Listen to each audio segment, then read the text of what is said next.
sommet des êtres humains pour le développement. À l'acte 1, on a parlé de la place des ancêtres dans la vie d'un être humain. Mais pourquoi ce sommet a été initié? Sommet des êtres humains pour le développement, c'est pour que les êtres humains arrivent à comprendre qu'est-ce qui se cache derrière le titre d'être humain. Mais l'important, c'est parce que aussi on a compris que jusqu'à aujourd'hui, il y a des gens qui ne comprennent pas réellement le titre de nationalité, la quête de l'identité. Aujourd'hui, nous constatons vraiment la guerre un peu partout.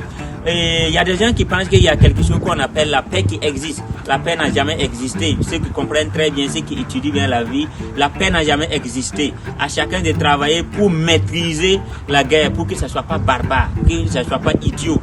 Maintenant, aujourd'hui, on a vu que nous sommes en guerre. Et il y a beaucoup de villages, il y a beaucoup de personnes qui ne portent pas trop le brassard de nationalité. Quand on dit burkinabé, quand on dit nigérien, quand on dit, les gens ne comprennent pas la chose, la valeur, les gens ne comprennent pas réellement qu'est-ce que ça vaut, le fait de s'attribuer vraiment un titre, un nom.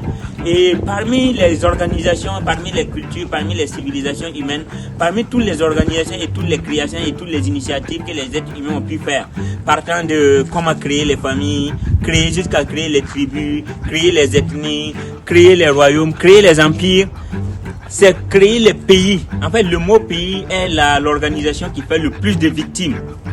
On peut dire ça ainsi. En tout cas, l'organisation du pays est l'organisation de la société qui fait plus de victimes. Et quand il y a un être humain qui vit dans ce qu'on appelle pays, je vous assure qu'il y a un grand travail à faire. Et ce travail-là, nous avons aujourd'hui, on est en train de parler de la refondation des pays. Mais il y en a toujours jusqu'à présent des êtres humains qui sont incapables de comprendre réellement l'enjeu réel de quand on parle de refonder, quand on parle de fonder quelque chose. Refondation, ça veut dire tout simplement fonder. Mais ce qui est grave, c'est dans la refondation, c'est que ça demande à ce qu'on détruit beaucoup de choses pour pouvoir recréer. C'est ça le problème au niveau de la refondation. Mais bon, les gens ont avalé la refondation. Maintenant, les autres enjeux qui suivent vraiment la responsabilité. Quand on dit refondation, la responsabilité, ceux qui appartiennent effectivement à cette zone où on parle de refondation, l'enjeu qui se cache derrière la chose, il y a des êtres humains qui n'ont pas été capables de le savoir.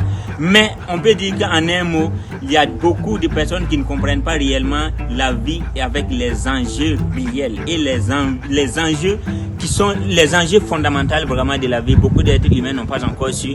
Et rendez-vous vraiment au sommet des êtres humains pour le développement, pour comprendre réellement la profondeur et les enjeux vraiment de la vie, même de l'économie. Aujourd'hui, on a vu qu'on donne de l'argent aux gens pour qu'ils puissent faire des choses. Des gens qui ont étudié, atteignent un certain niveau scolaire et dans d'autres programmes. Ils portent les titres de quoi? Autre titre que le titre d'être humain, autre titre que le titre de nation, de nationalité. Beaucoup de personnes aujourd'hui, on peut les donner de l'argent pour qu'ils tuent un être humain, on peut les donner de l'argent pour qu'ils détruisent vraiment quelque chose vraiment de si noble. Beaucoup ne comprennent même pas c'est quoi même l'économie parce qu'ils ont été dépourvus de la quête réelle de la vie avec les enjeux qu'il faut. Et au sommet des êtres humains pour le développement, nous parlons vraiment des enjeux réels de la vie, des enjeux réels et fondamentaux de la vie. Rendez-vous au sommet des êtres humains pour le développement pour développer les enjeux qu'il faut afin qu'on puisse vraiment perpétuer le développement. Merci beaucoup. Patrice Bouba.